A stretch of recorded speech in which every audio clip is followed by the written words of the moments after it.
വരൂ നമുക്ക് നമ്മുടെ ഗ്ലൗസുകളൊക്കെ ഇട്ട് റെഡിയാവാം. ദേ നമ്മുടെ ഈ ചാക്കുകളും കൂടി എടുത്തു കേട്ടോ. കുറച്ച് നാളെ അൺബോക്സ് ചെയ്തിട്ട് പക്ഷെ ഒന്നും ചെയ്തിട്ടുണ്ടായിരുന്നില്ല. ഇപ്പം നമുക്ക് നമ്മുടെ ഈ സ്നേക്ക് പ്ലാന്റ് എന്നൊക്കെ പറഞ്ഞ ചെടി ഉണ്ടല്ലോ, ഇത് ഇവിടെ പടർന്ന് പന്തലിച്ച് നിൽക്കുന്നുണ്ട് കേട്ടോ.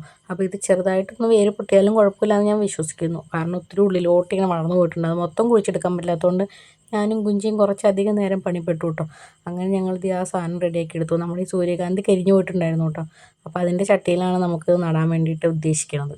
പല പല ടൂൾസും വെച്ച് ട്രൈ ചെയ്ത് നോക്കിയിട്ടാണ് അവസാനം ഇതൊന്ന് പറിച്ചെടുക്കാനായിട്ട് പറ്റിയത്. പിന്നെയാണെങ്കിൽ രണ്ട് തരം ചെടികൾ ഉണ്ടായിരുന്നു. പിന്നെ ഇപ്പോൾ ഇത് സ്നേക്ക് പ്ലാന്റ് തന്നെയാണോ എന്ന് എനിക്കറിയില്ല. അതിൻ്റെ വേറെ കുറേ വെറൈറ്റി സംഭവങ്ങളുണ്ടല്ലോ. അങ്ങനെ അത്യാവശ്യം കുറച്ച് അധികം നേരത്തെ മൽപ്പിടുത്തത്തിന് ശേഷമാണ് ഇതിനകത്തൊക്കെ ഉള്ളത് വാരിപ്പറിച്ച് റെഡിയാക്കി അതിൽ നിന്ന് വെടിയിപ്പിച്ചെടുത്തത്. പക്ഷേ ഇതങ്ങോട്ട് വെറുതെ ഞാൻ ആ മണ്ണൊന്ന് ജസ്റ്റ് ഒന്ന് കുഴിച്ചിട്ട് നട്ടു കൊടുത്തിട്ടാട്ടത് ഉണ്ടായിരുന്നുള്ളൂ കേട്ടോ. ഇത്രയധികം വേര് പിടിച്ചത് അങ്ങോട്ട് പടർന്ന് പന്തലിക്കുമെന്ന് ഞാൻ കരുതിയിരുന്നില്ല.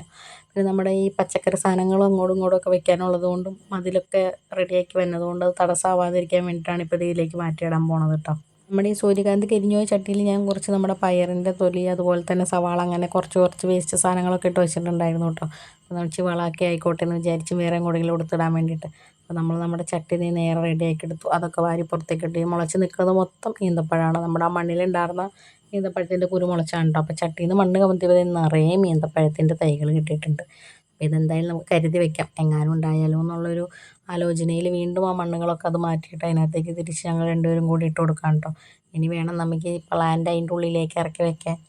രണ്ട് വെറൈറ്റി ആയതുകൊണ്ട് ആദ്യം ഞാൻ വിചാരിച്ചു രണ്ട് ചട്ടിയിൽ വെക്കാമെന്ന്. പിന്നെ ഇത്രയും നാൾ ഇവർ ഒരുമിച്ചല്ലേ നിന്നതെന്ന് വിചാരിച്ച് അവരെ പിണക്കണ്ടല്ലോ എന്നും കൂടി വിചാരിച്ചിട്ട് എല്ലാം കൂടി ഈ ഒരു ചട്ടിയിലേക്ക് തന്നെ എടുത്ത് വെച്ചിട്ടു. ഇനി ഇവർ ഈ ബുഷ് ഓറഞ്ചിൻ്റെ അടുത്തിരുന്ന് വളരട്ടെ.